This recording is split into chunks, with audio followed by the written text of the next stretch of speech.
오늘은 본문의 말씀을 통해서 누가 하나님을 대신하리까라는 제목으로 하나님의 말씀을 함께 나누기를 원합니다. 먼저 말씀에 깊이 들어가기 전에 우리 가까이 있는 분들에게 이렇게 인사하면 좋겠습니다.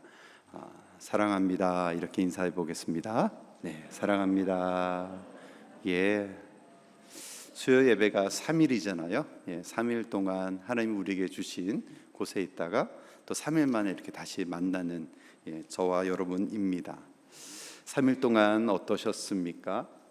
주일 이후에 주신 말씀을 붙들고 살아갈 때 여러분들에게는 그 3일이 어떤 삶이셨습니까? 사람들마다 각자 자신의 인생에서 질문 한 가지쯤은 가지고 사는 것이 인생이지 않을까라는 생각을 해봅니다. 혹시 오늘은 어떤 질문을 가지고 이 수요 저녁 기도 예배 가운데 오셨는지요? 이스라엘 민족 유대인들의 전통적인 자녀 교육을 흔히 하브루타 교육이라고 말합니다. 그 하브루타 교육법에서 가장 중요한 것이 무엇이냐면 바로 질문하는 능력을 키우는 것입니다. 아마 자녀를 키우시는 부모님들은 아마 이것에 대해서 들어보셨을 거예요. 어떤 내용보다도 질문하는 것을 배우는 게 그 유대인들의 교육법에 아주 굉장히 중요한 것입니다. 유대인들은 그래서 어릴 적부터 질문하는 법을 가정 안에서 배우고 그 안에서 논쟁할 수 있는 영역은 또 논쟁하고 또 증명해내는 것들을 가정 안에서 이루어진다고 합니다. 우리가 이 땅에 살아갈 때 여러 가지 질문을 만나기도 하고 또 풀어가려고 합니다. 아시다시피 제가 이 산호세에서 하나님이 주신 특별한 시간들을 보내고 있습니다.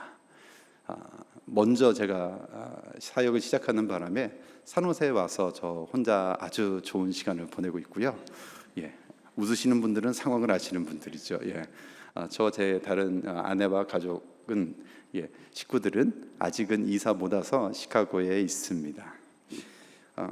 이번 주에 아내가 잠깐 이야기하면서 막내 4살이 제일 먼저 학교를 가거든요. 거의 한 7시 한 20분이면은 그 노란 버스를 탑니다. 그래서 오빠들이나 언니들하고 그날 저녁에 늦게 자면 아침에 일어나기 되게 어렵잖아요. 그러니까 항상 울어요. 많이 울고 가고. 그러면 이제 4살짜리가 울기 시작하면 진짜 어른들이 감당하기 힘든 그 주파수 때를 때리잖아요, 아들. 고개 끄덕이시는 분들은 최근에 이제 그 과정이 있는 분들이고, 그런데 아내가 매일 아침마다 우는 막내 때문에 여간 어려운 것 같아서 챗 GPT에 자신의 질문을 한번 물어보았다고 합니다. 뭐라고 물어봤냐면 4살짜리 아이가 아침마다 학교에 가자고 하면 징징거리고 울어. 신학적으로 재해석해줘. 제가 질문을 듣고 제가 깜짝 놀랐어요. 너무 궁금했어요. 뭐라고 얘기해? 그러니까 들어보세요. 그 아이는 지금 출애굽을 한 이스라엘 백성과 같아. 침대는 애굽이고 학교는 가나안이고 엄마가 모세고 엄마가 백성을 부르는데 아직 출애굽을 한 상태이니 애굽 침대가 좋으니 징징거리고 우는 것은 모세에게 불평하듯 엄마에게 왜 나를 애굽 침대에 있게 하지 왜 깨웠어? 라는 뜻이야. 여러분 공감되세요? 생각보다 챗 GPT가 꽤나 영리하죠. 하나님을 경험해보지 못한 챗 GPT도 이렇게 이야기를 풀어가는데 저와 여러분이 삶에서 가지고 있는 그 질문에 대해서 우리는 어떻게 그 답을 채워가고 있습니까?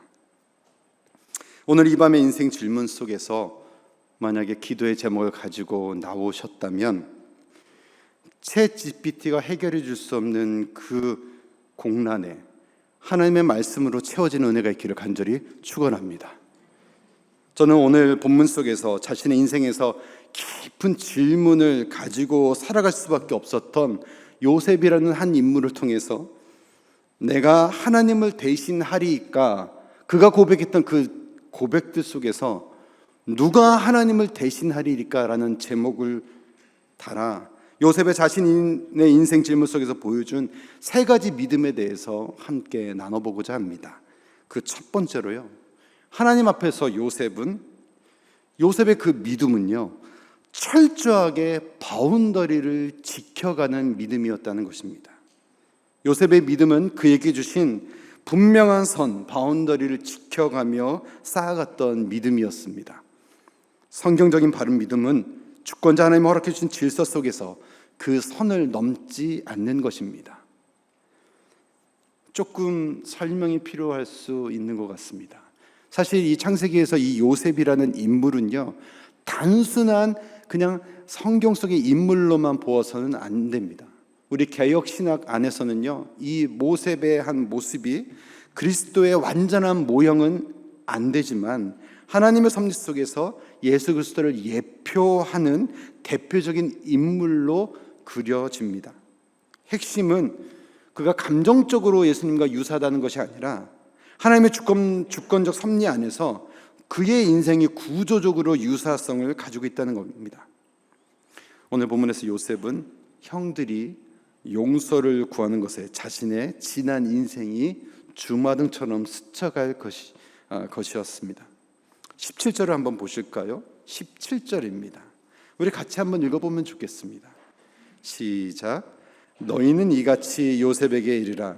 내 형들이 내게 악을 행하였을지라도 이제 바라건대 그들의 허물과 죄를 용서하라 하셨나니 당신 아버지와 하나님의 종들인 우리 죄를 이제 용서하소서 하며 요셉이 그들이 그에게 하는 말을 들을 때에 울었더라. 여러분, 이 본문의 말씀이 어떻게 들리십니까? 과연 요셉의 형제들이 요셉에게 그 마지막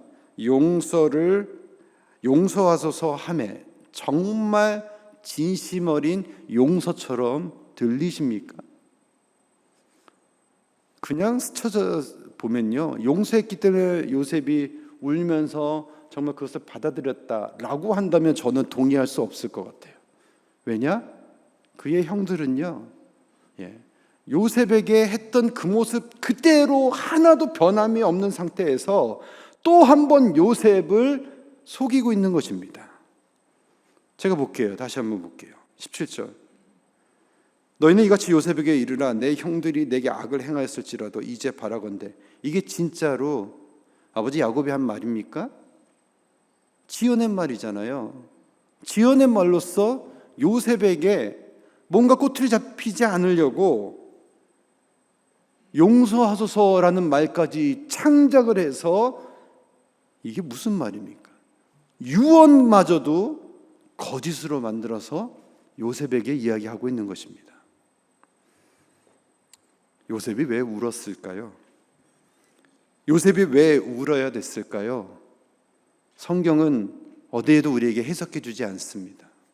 사랑하는 성도 여러분, 내가 인생길에서 걸어갈 때 내가 갖고 있는 그 질문 가운데 이 세상은 다 해석해 주지 않습니다. 세상에게 해석을 원하신다면 여러분이 듣고 싶은 해석 절대로 올 수 없습니다. 챗GPT도 마찬가지입니다. 내가 궁금해서 찾아볼 수는 있어도 그게 내 인생에서 올바른 정답의 해석을 준다는 것은 아무도 보장하지 못합니다. 심지어는 챗GPT를 만든 사람들조차도 지식이 있어야, 분별력이 있어야 그 지식이 자기에게 도움이 된다고까지 말을 합니다.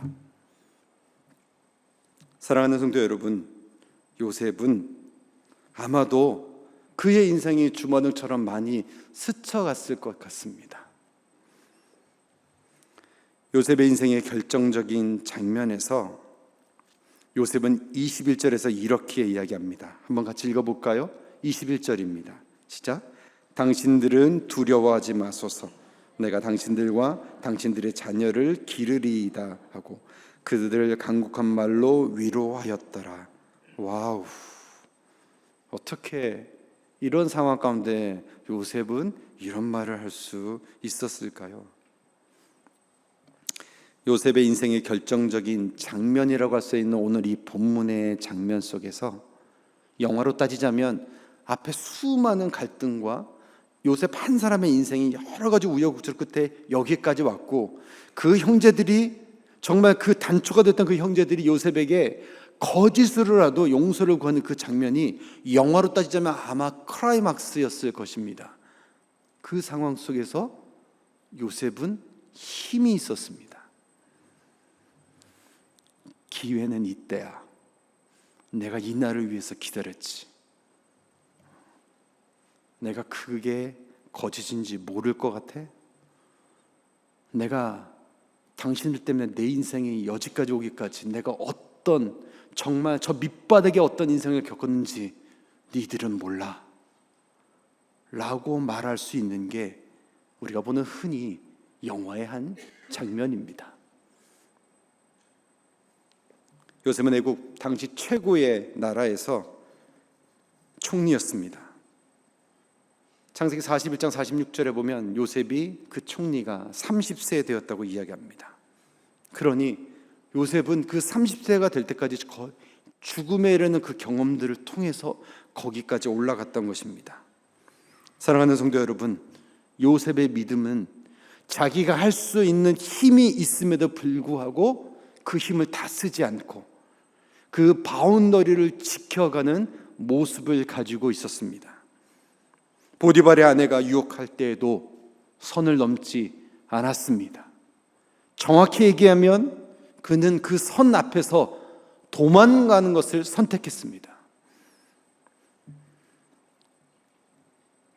창세기의 시작은 영광스러운 하나님의 창조의 섭리가 시작되었지만 몇 장이 넘어가지 않아서 선을 넘는 인간의 모습이 나옵니다. 아담과 하와가 선악과라는 그 선을 넘었을 때 모두는 그 죄의 결과로 사망을 짊어져야만 했습니다. 죄는 바로 하나님의 말씀으로 정해놓으신 그 선을 넘는 결과입니다. 사랑하는 성도 여러분, 바운더리라는 그 용어에서 가장 중요한 것 중에 하나가 거리입니다. 여러분들은 여러분의 인생에서 그 바운더리를 어떻게 안 넘으십니까? 그리고 어떻게 그 선을 지켜가십니까? 오늘 이 수요예배 자리에 앉으신 분들 대부분 다 룸메이트시죠? 많은 가정상담학자들은 룸메이트 부부간에도 바운더리가 있다는 것입니다. 하물며 부모 자녀 간에도 바운더리가 있습니다. 다른 의미, 나쁜 의미가 아니라요, 우리의 좋은 관계를 예수 그리스도 안에서 열매 맺는 관계로 가기 위해서 우리가 놓치지 말아야 될 것은 서로의 관계를 보호하기 위해서 바운더리라는 게 분명히 있다는 것입니다. 예수님의 모습을 봅니다. 예수님은 그 바운더리를 지키시기 위해서 예수님은 어떻게 하셨죠? 제자들과 3년의 공생의 가운데 예수님이 철저하게 혼자 있으셨던 그 모습이 있습니다. 어느 자리죠? 기도하셨던 자리. 성경에서도 기도할 때를 제외하고는 각방을 쓰지 말라고. 사랑하는 성도 여러분, 가장 가까운 친밀한 부부 사이, 부모와 자녀 사이에도 분명한 바운더리, 지켜줘야 될 거리는 분명히 필요합니다. 이민교회가 왜 어려울까요? 이민교회가 왜 한국교회보다는 더 좋을까요? 어려운 것도 있고 좋은 것도 있는데 이게 왜 양극을 달리면서 이민교회 안에 다 있을까요? 저는 바운더리 안에서 살펴보았으면 좋겠습니다. 우리 교회는 가정교회 중심입니다. 가정교회 안에서 정말 예수 그리스도의 몸된 교회를 소망하며 나아갑니다. 사랑하는 성도 여러분, 우리가 함께하는 그 가정교회는 거룩한 하나님의 그 바운더리 우리는 어떻게 지켜가고 있습니까? 저는 거의 정확히 한 3개월 전에 제가 이 자리를 쓴 것 같습니다. 3개월 전에 아마 기억 못 하실 텐데요, 제가 우리 교회에 정식으로 와서 수요예배 자리는 사실 처음입니다. 이제 항상 처음에 쓰는 자리들은 늘 약간의 긴장감이 있습니다. 3개월 전에는 제가 이렇게 멤버로 온 게 아니라 청빙 설교로 왔습니다. 그래서 제가 다시 못 볼 수도 있기 때문에 여러분들에게 그렇게 크게 제가 걱정 안 하며 제가 이렇게 소신껏 그리고 마지막으로 볼 수도 있는 관계이기 때문에 제가 하고 싶은 거 다 이야기했습니다. 눈치 못 채셨다면 제가 연기를 잘한 겁니다. 근데 오늘은 좀 다른 것 같아요. 오늘은 제가 이 자리를 끝나고 해서 여러분들하고 이렇게 굿바이 헤어지는 것이 아니라 내일도 다음 주에도 계속 볼 관계이기도 합니다. 가까울수록요, 바운더리를 서로 존중해 주어야 합니다. 가까울수록 서로를 위해서 그 바운더리를 생각해 줘야 합니다. 오늘 말씀을 증거하면서 또 준비하면서 그 바운더리 안에 있는 하나님이 참 이렇게 좋은 분들을 여기서 많이 만나게 해주셨거든요. 근데 이 말씀 가운데 한 분이 저한테 이제 그런 이야기를 해주셨어요. 목사님, 그냥 아주 편안하게 그냥 일반적인 얘기였어요. 그분은 전혀 모르고, 목사님 힘을 빼세요, 힘을. 그래야 건강해진다는 겁니다. 그래야 좋다는 겁니다. 그런데요, 아주 가볍게 지나가는 말로 하셨거든요. 근데 저는 그 지나가는 말이 제 안에 훅 들어오더라고요. 그냥 혼자 독백처럼 했는데 그 말이 저한테 훅 들어오는 거예요. 그렇지, 힘을 빼야지. 뭔가 하려면 마라톤을 하고 뭔가 운동을 하고 뭔가 프로페셔널 선수일수록 정말 그 앞에서 힘을 빼야 됩니다. 보통 노래할 때 그 박진영 씨는 공기 반 소리 반 뭐 이런 얘기를 합니다. 그게 실질적으로 어떤 건지는 잘 모르겠어요. 프로페셔널 가수들도 노래할 때 목에 힘을 빼야 된다는 것을 배운다고 합니다. 사랑하는 성도 여러분, 저와 여러분은 이 바운더리 안에서 우리는 어떻게 생활하고 있는지 돌아보기를 원합니다. 바운더리는 관계를 끊는 벽이 아니라 거룩한 관계를 살리는 울타리가 되기도 합니다. 아빠가 지키는 그 바운더리는요, 가족들이 보호받습니다. 엄마가 지키는 그 바운더리는 그 안에서 자녀들이 자라납니다. 우리 목사님들이, 가정교회 안에서 목자님들이 지켜주는 그 바운더리는 그 안에서 목장 식구들이 주님을 만나게 됩니다. 사랑하는 성도 여러분, 요셉이라는 한 인물이 바운더리를 지켜가면서 그의 믿음을 지켜나갈 때 하나님은 후에 그의 후예들을 통해서 민족을 이루십니다. 저와 여러분에게 주신 그 바운더리는 어디입니까? 저와 여러분에게 주시는 그 거룩한 선은 어디입니까? 오늘 이 말씀 가운데 한번 돌아보기를 소망합니다. 나무에서요, 가지치기를 하잖아요. 근데 그 가지치기를 제일 이해 못하는 게 뭐냐면 나무입니다. 나무는 절대로 그 가지치기를 이해할 수가 없습니다. 그런데 농부는 압니다. 그 결과를 보기 때문입니다. 사랑하는 성도 여러분, 부모로서 자녀들에게 무조건 다 해주는 게 자녀 사랑 아닙니다. 바운더리라는 게 분명히 필요합니다. 그 안에서 아이들이 자유함을 누리고 그 안에서 아이들이 성장할 수 있도록 거룩한 바운더리가 쳐지는 가정이 되기를 간절히 축원합니다. 우리가 살고 있는 이 땅은 저와 여러분이 살 수 있도록 성경적 바운더리를 쳐주는 시대는 이제 끝났습니다. 그렇기 때문에 가정에서 아빠의 역할이 중요하고 교회의 역할이 중요하고 우리 목장의 역할이 굉장히 중요합니다. 사랑하는 성도 여러분, 우리 목장 안에서 바운더리가 중요한 이유는 그 목장을 통해서 하나님이 예배하신 VIP들이 준비되고 있기 때문입니다. 목사님, 저희 목장에는 아직 없는데요. 여러분, 그렇게 보신다면 그냥 기업에서 회사를 운영하는 것처럼 보시는 거예요. 이게 무슨 얘기냐면 지금은 보이지 않아도요, 그 목장 안에 은혜가 채워지면 하나님은 반드시 하나님의 때에 보내십니다. 여러분들이 속해 있는 그 목장 가운데 하나님이 보내시는 것을 경험하는 목장 되기를 축원합니다. 그럼 그때까지 어떻게 하냐고요? 그때까지 올 때까지 그냥 우리 이렇게 느슨하게 아니고요. 그게 아니라 예수로 채우고 하나님의 신 은혜로 채워졌을 때 하나님의 타이밍에 하나님의 사람들을 만나게 될 줄 믿습니다. 뭔가 VIP 리스트가 올라오잖아요. 이미 그때는 경기가 시작된 겁니다. 준비는 언제 하냐? VIP 리스트가 없을 때예요. 없을 때 태릉 선수촌에서 열심히 준비하고요. 그리고 이미 대표가 되고 나서 뭔가 보일 때는 그때는 달려가야 됩니다. 연습은 실전처럼, 실전은 연습처럼. 태릉 선수촌만의 이야기가 아니라 목장 안에서의 저와 여러분이 그런 거룩한 바운드를 지켜가면서 준비하는 은혜가 있기를 간절히 축원합니다. 오늘 두 번째 요셉의 삶을 통해서 함께 보기를 원하는 것은, 요셉은 자신의 인생에서 어떻게 보복하지 않고 그리고 그 바운더리를 넘지 않고 살아갈 수 있었을까요? 목사님 좋아요. 바운더리 지키는 거 좋아요. 근데 여러분들, 이게 어디서 무너질 수 있느냐면, 이민교회 안에서, 이민가정 안에서는요, 정말 어디가 제일 힘드냐면, 한국보다요, 지금 우리 이민자로 살아갈 때는 우리 자녀들에게 있어서 그 자녀들이 어려움을 겪잖아요. 그러면 부모가 무너집니다. 저는 목회 현장에서 너무 많이 봤어요. 시카고에서도 봤고요, 보스턴에서도 봤습니다. 깜짝 놀랐어요. 그렇게 정말 이렇게 인격적으로 탁월하고 정말 공부도 정말 탑을 찍는 분들인데, 이 자녀가 어려워지는 거는 못 견뎌 하시는 거예요. 제가 그때 칠드런 미니스트리를 했거든요.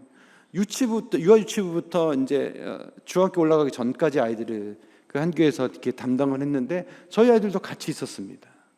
그런데 엄마 아빠들이 세상 공부는 잘하고 탑을 찍어도요, 아이를 처음 키워보니까 정말 옆에서 보기에도 쩔쩔매는 겁니다. 아싸리 저희처럼 그냥 이렇게 숫자라도 많아버리면 그냥 방목을 할 텐데 방목도 안 되는 거예요. 저는 방목을 어떻게 했냐면, 그냥 교회 왔을 때 누가 이렇게 아이를 데려가잖아요. 그럼 저는 절대로 뒤를 돌아보지 않습니다. 막 이렇게 목사님 아이라 이렇게 좋아해 주잖아요. 그럼 이렇게 왔어 하면은 제가 바로 뒤돌아서 절로 갑니다. 그런데 이제 몇 번 하니까 이분들이 아는 거예요. 그러니까 제가 그러고 있다는 거예요. 때로는 방법이 편할 수도 있습니다. 이런 케이스는 약간 좀 다르잖아요. 잘 많이 없는 케이스잖아요. 보통 1명, 평균적으로 2명, 아주 지극히 정상적인 모습이잖아요. 그러니까 저는 그런 분들을 보면서 자녀들에게 좋은 것을 해주고 싶으면 충분히 이해합니다. 사랑하는 성도 여러분, 어떻게 하면 우리도 요셉처럼 바운더리를 넘지 않고 살아갈 수 있을까요? 그 두 번째 이야기는, 요셉은 자신의 인생에서, 인간의 일생에서 벌어지는 수많은 나쁜 일들마저, 우연한 일들마저, 힘든 일들마저 모든 것을 하나님의 뜻 가운데서 선으로 바꾸실 수 있는 그 하나님을 자신의 인생 가운데서 만났기 때문에 그는 바운더리를 넘을 수 있는 힘이 있었음에도 불구하고 그 바운더리를 지켜갈 수 있었습니다. 우리 말씀 한번 볼까요? 20절입니다. 20절을 같이 읽어봅니다. 시작. 당신들은 나를 해하려 하였으나 하나님은 그것을 선으로 바꾸사 오늘과 같이 많은 백성의 생명을 구원하게 하시려 하셨나니.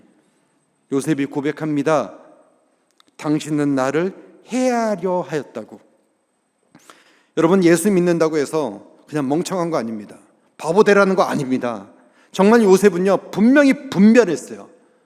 자기의 형제들마저도 자기에게 어떻게 했는지. 요셉은 뭐라면 그거는 악이라고 합니다. 그 형제들 스스로가 자기들이 악했다고요. 15절에 보시면 우리가 그에게 행한 모든 악을 다 갚지나 아니할까 하고, 악이라는 거야, 악. 자기들도. 요셉이 나를 해하려 했다고 그렇게 말하고 있는데 거기서 끝나면 인생 무너집니다. 여러분, 이민자들의 삶이 왜 어려울까요? 나를 해하려고 하는 환경들이 너무 많이 벌어집니다. 때로는 언어가 같고 문화가 같은데, 때로는요, 죄송한 얘기인데 우리 교회 얘기 아니지만 제가 만난 목회 현장 가운데서요, 연배 많으신 시니어 삶을 걸어가시는데도 불구하고 그 연배에서도 그러한 삶을, 또 그러한 사람들을 만나게 될 수 있다는 겁니다. 그때 요셉의 고백이 있기를 축원합니다. 요셉은 모든 것을 선으로 바꾸사 하나님을 만났기 때문에 남들 다 넘어갈 수 있는 그 바운더리를 넘지 않았습니다. 우리가 세상에서 용서하며 살아갈 수 있는 그 이유는 세상의 그 어떤 해악도 그 결과를 하나님이 작정하신다면, 하나님께서 보고 계시고 하나님이 뜻하신 바 작정하시면 능히 선으로 바꿀 수 있기 때문입니다. 역전시키시는 하나님을 만나면 옳고 그름이 지금 중요한 것이 아니라 더 정확히 내가 그 삶의 문제 가운데서 하나님이 개입하시는지, 하나님이 계시는지 안 계시는지가 저와 여러분의 관심사 되기를 간절히 축원합니다. 아무리 부모여도요, 우리 자식들을요 비닐하우스나 무공에 가두고 키울 수가 없습니다. 많은 분들이 퍼블릭 스쿨을 보내야 되고요, 많은 분들이 기껏 베스트 초이스가 뭐냐면 크리스찬 스쿨 보내는 거예요.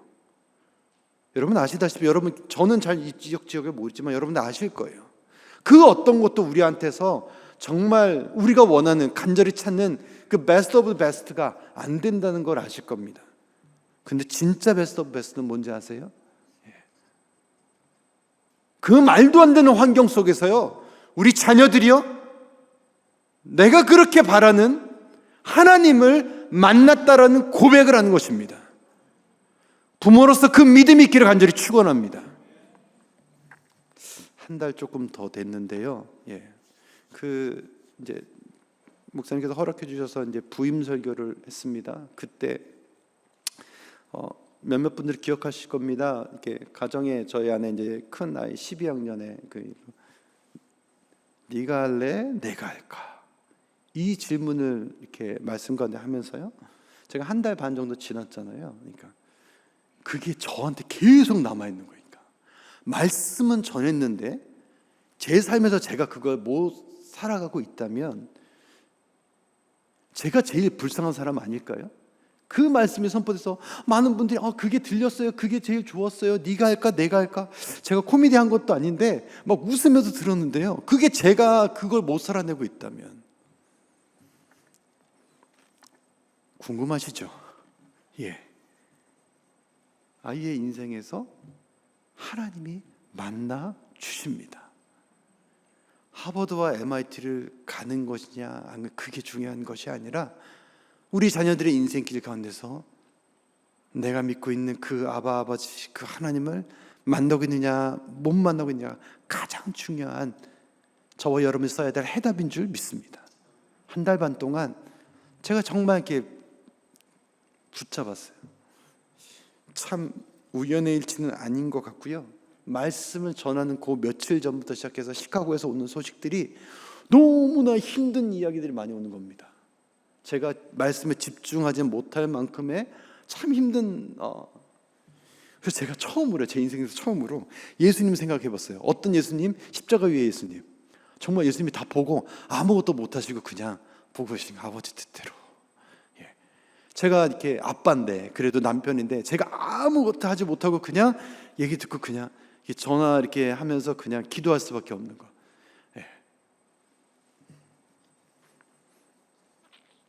하나님께서는요, 하나님이 만나주시는 그 과정 가운데 여러분 과정이 있어요. 시간이 있습니다. 제가 원하는 시간이 아니라 우리 자녀들에게 하나님께서 만나주시는 그 시간은요, 부모로서는 견디셔야 돼요. 다시 한번요, 부모로서는요 그 시간 땡길 수 없습니다. 절대 땡길 수 없어요. 저와 여러분도 마찬가지예요. 우리도 하나님의 시간에서 하나님이 기다리셨어요. 그럼 자녀 시간에서 부모에게 필요한 것이 기다림이에요. 근데 아무 것도 없이 기다리라고 한다면 못 견뎌요. 이민자 부모들은 못 견뎌요. 그때 바로 기도해야 되는 거예요. 기도하면 하나님께서 그 기도의 자리에서 기다릴 수 있는 힘을 주세요. 위로를 주세요.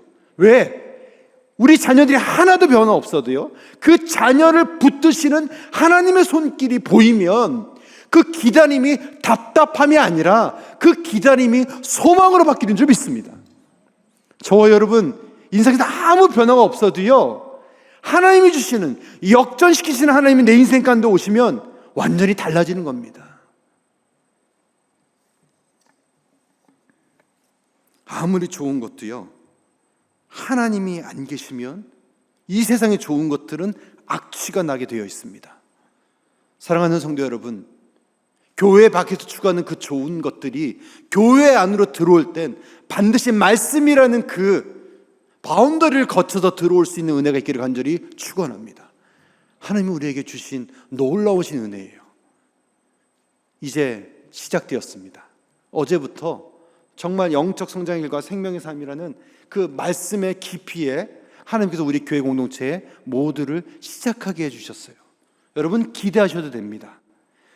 그거를 이끄는 지도자들이 아니라 그 말씀을 이끌어 가시는 하나님이 하실 것이기에 기대하는 은혜가 있기를 간절히 축원합니다. 역전시키시는 하나님, 저와 여러분의 인생 가운데서 우리 자녀들이 살아있는 요셉을 가정 안에서 만나는 은혜가 있기를 간절히 축원합니다. 특별히 저는 세 번째 말씀으로 나가기를 원합니다. 마지막으로 요셉은 하나님이 만드신 그 하나님의 언약 안에서요 찾아오시는 하나님을 만났습니다. 한번 말씀 볼까요? 24절입니다. 24절의 말씀을 함께 읽습니다. 시작. 요셉이 그의 형제들에게 이르되 나는 죽을 것이나 하나님이 당신들을 돌보시고 당신들을 이 땅에서 인도하여 내사 아브라함과 이삭과 야곱에게 맹세하신 땅에 이르게 하시리라 하고 뭐라고 하죠? 하나님이 당신들을 돌보시고 라는 말을 하고 있습니다. 25절 제가 읽어볼게 들어보세요. 요셉이 또 이스라엘 자손에게 맹세시켜 이르기를 하나님이 반드시 당신들을 돌보시리니 당신들은 여기서 내 해골을 메고 올라가겠다 하라 하였더라. 똑같은 단어가 돌보시리니 라는 단어를 사용합니다. 이 똑같은 이 요셉의 유언을요 특별히 모세가 출애굽할 때 이스라엘 백성들에게 이야기합니다. 출애굽기 13장 19절의 말씀인데요 한번 같이 볼게요. 자, 같이 읽어볼까요? 시작. 모세가 요셉의 유고를 가졌으니 이는 요셉이 이스라엘 자손으로 단단히 맹세하게 하여 이르기를 하나님이 반드시 너희를 찾아오시리니 너희는 내 유고를 여기서 가지고 나가라 하였음이었더라. 저는 똑같은 히브리 원어를 사용하는데요 한국어 성경이 창세기에서는 돌보셨다라는 표현을 쓰고요 이 출애굽기에서는 하나님 반드시 너희를 찾아오시리라는 그 표현을 씁니다. 저는 개인적으로 이 출애굽기의 표현을 더 좋아합니다. 이 원어적으로 보면요 이 표현은 뭐냐면 하나님이 반드시 너희를 찾아올 때 너희가 내 유고를 가지고 나가라고 마지막 유언을 남기는 것입니다. 요셉이 어떤 사람입니까? 요셉은요 버려졌습니다. 구덩이에 버려지고 노예로 팔려가고 다시 또 감옥에 갇히고 또 거기서도 또 잊혀졌던 그런 인생의 우여곡절 가운데 요셉은요 선으로 바꾸시는 악을 선으로 바꾸시는 그 하나님이 찾아와 주시는 하나님을 경험하였던 것입니다. 사랑하는 성도 여러분, 우리가 어떻게 바운드를 지켜가며 갈 수 있습니까? 사랑하는 성도 여러분, 요셉은요 마지막 그 믿음이 있었어요. 나를 찾아오셨던 그 하나님께서 내가 없는 그 순간에 우리 자녀들을 찾아오실 것이라는 그 유언을 남겼던 것입니다. 우리 임마누엘 모든 어른들의 정말 유언이 이 요셉과 같은 유언이 있기를 간절히 축원합니다. 그러기 위해선 찾아오신 그 주님을 만나는 역사가 내 인생 가운데 있어야 됩니다. 사랑하는 성도 여러분, 그 체험이 있으면 자녀들에게 가장 좋은 것을 전해줄 수밖에 없습니다. 죽을 때는 유언을 남기는 분들도 있고 유언을 못 남기는 분들도 있습니다. 7년 전에 저희 아버님 돌아가셨는데 저는 유언을 못 들었습니다. 돌아가시는 모습도 못 봤고요. 갑작스러운 심장마비로 돌아가셨기 때문에. 근데 하나님이 제게 은혜를 주셨는데 그냥 말이 아니라 삶으로 보여주셨던 그것이 유언이었다고 저에게 말씀해 주신 걸 제가 느꼈습니다. 사랑하는 성도 여러분, 몇 자 적고요 말이 아니라 우리는 지금 삶으로 우리 자녀들에게 거룩한 유언을 남겨야 될 줄 믿습니다. 나의 거룩함이 아니라요 그 거룩하신 하나님이 거룩하지 않은 나의 삶 가운데서 찾아와 주셨던 그 은혜, 그 은혜가 저와 여러분의 가정 가운데, 우리 임마누엘 후대들 가운데 있기를 간절히 축원합니다. 요셉은요, 그 찾아오신 하나님을 만났기 때문에 이스라엘 민족을 이루지 않은 아직 그 작은 모습이었으면 그 언약의 말씀을 받고서 그 언약의 말씀 가운데서 유언을 남겼던 것입니다. 사랑하는 성도 여러분, 말씀을 마치고자 합니다. 이 미친 세상에서 정말 살만하십니까? 산호세 어떠세요? 저는 이제 2달 있어 보니까 정말 더 이 땅이 굉장히 드라이한 땅이라는 것을 느껴지게 되는 것 같습니다. 오래 계신 분들 어떠셨어요? 에녹에서 보면 평균적으로 다 70년대 오신 분들입니다. 기본적으로 이 땅에서 한 50년. 정말 먼 나라 이웃 나라 얘기하세요. 그때 산호세는 다 그냥 논밭도 제대로 없었답니다. 오늘 무슨 얘기를 들었냐면 그 주유비가 몇 전이었대요. 몇 전. 그런 얘기도 해주시더라고요. 근데 지금 50년 만에 이 땅이 어떻게 바뀌었죠? 그리고 우리 자녀들이 사는 앞으로의 50년 후는 또 어떻게 바뀔 거예요? 우리가 사는 이 세상 가운데 진정한 소망은 저와 여러분의 인생에 찾아오신 그 하나님이 우리 자녀들을 우리 교회 가운데 만나주시는 것인 줄 믿습니다. 그러므로 내일을 위하여 염려하지 말라. 내일 일은 내일이 염려할 것이요 한날의 괴로움은 그날의 족하니라. 아버님들 각 가정에서 그 바운더리를 지키십시오. 우리 자녀들에게 내가 겪고 있는 그 염려가 우리 자녀들에게 흘러가지 않도록 이제 돈 얘기 그만하시고 성공 얘기 그만하시고 거룩한 하나님의 말씀이 은혜가 나누어지는 가정 되기를 간절히 축원합니다. 아버지가 그거를 못 지키시면요 아이들 그대로 따라갑니다. 이곳에 오신 어머니들, 아빠는 주님께 맡기고요, 어머니들이 바운드를 지키면 하나님이 그 자녀들을 지켜 보호해 주십니다. 바뀌지 않는 남편 보고 하소연하지 마시고 나부터 바뀜으로 우리 자녀들이 사는 역사가 있기를 간절히 축원합니다. 우리 찬양팀 올라와 주시고요, 마지막 찬양으로 이 찬양 함께하면 좋겠습니다.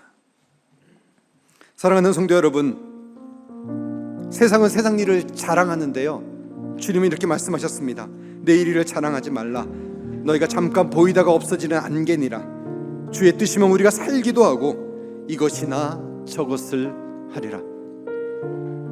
우리 주님만 자랑하는 그런 삶이기를 간절히 축원합니다.